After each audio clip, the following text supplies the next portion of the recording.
அனைவருக்கும் வணக்கம். இன்றைக்கி இந்த பதிவில் நான் எல்லோரும் மறந்து போன ஒரு டிஷ்ஷை பற்றி சொல்ல போகிறேன். அது என்னன்னா கிழங்கு புட்டு. அதுக்கு நான் 3 கிழங்கை தோல் சீவி எடுக்க போகிறேன்.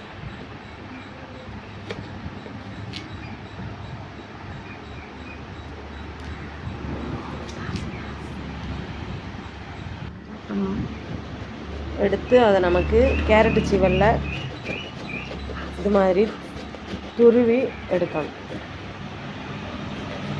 கொஞ்சம் நேரம் ஆகும், நமக்கு துருவி எடுக்கலாம். எடுத்துட்டு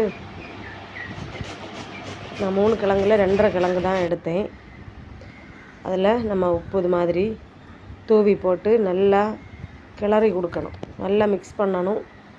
அப்போ தான் அந்த இது ஈவனாக மிக்ஸ் ஆனால் தான் கட்டையாக தட்டாது. உப்பு நல்லா மிக்ஸ் பண்ணி எடுத்துட்டு தேங்காய் இதுக்கு நிறைய தேங்காய் யூஸ் பண்ணணும். அப்போ தான் டேஸ்ட்டாக இருக்கும். நான் ஒரு பெரிய தேங்காய் முழுசாக எடுத்துருக்குதேன்.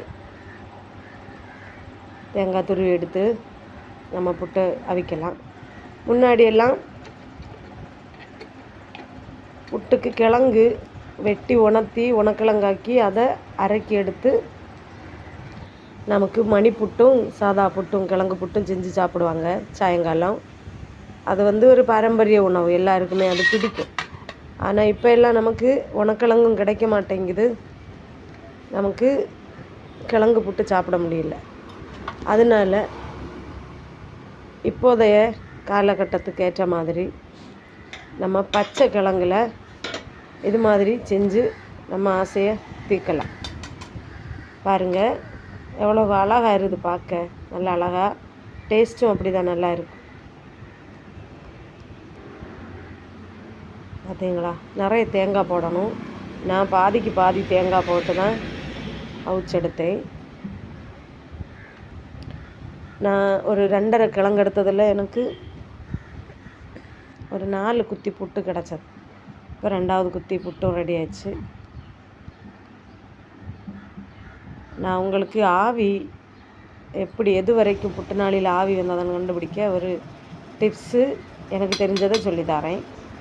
முன்னாடியெல்லாம் ஈக்கெல்லாம் குத்தி பார்க்குவாங்க. இப்போ நமக்கு அது ஈக்க உள்ளாடி போடுறதுக்கு இஷ்டம் இருக்காது. அதனால் என்ன பண்ணணும்னா, அது நாளியில் புட்டு வெந்துட்டு இருக்கும்பா நம்ம கொஞ்சம் தண்ணியை அப்படியே அந்த நாளைக்கு இதில் ஸ்ப்ரெட் பண்ணணும். தூவி விட்டால் அது எங்கன வர சூடாக இருக்கோ அதுலேருந்து அது வரைக்கும் ஆவி வரும். ஆவின்னா வெளியோடி ஆவி வரும். அதுக்கு பிறகு இனி சூடு ஏற மீதி இடத்துல இப்படியே தண்ணி நம்ம தெளித்து பார்த்தா எங்கே வர சூடாக இருக்குதுன்னு நமக்கு தெரியும். அப்படி இல்லைன்னா நம்ம அங்கே செக் பண்ணணும், கீழே தண்ணி இருக்குதா இல்லையான்னு. இப்போ எனக்கு இதில் ஒரு 3.5 குத்தி 3.25 அளவில் எல்லாம் புட்டு கிடச்சது. சாயங்காலம் இதை சாப்பிட்டா நல்லா இருக்கும். நமக்கு மறந்து போன டிஷ்ஷை திரும்பவும் சாப்பிட்ட மாதிரி இருக்கும்.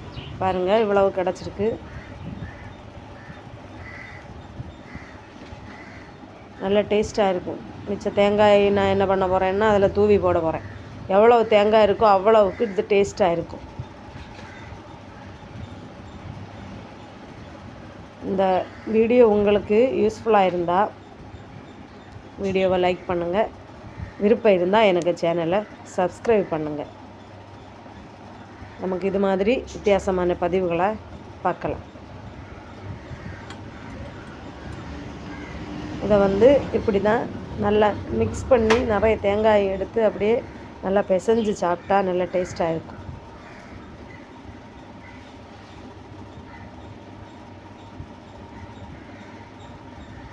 இந்த வீடியோவை முழுசாக பார்த்ததுக்கு ரொம்ப தேங்க்ஸ்.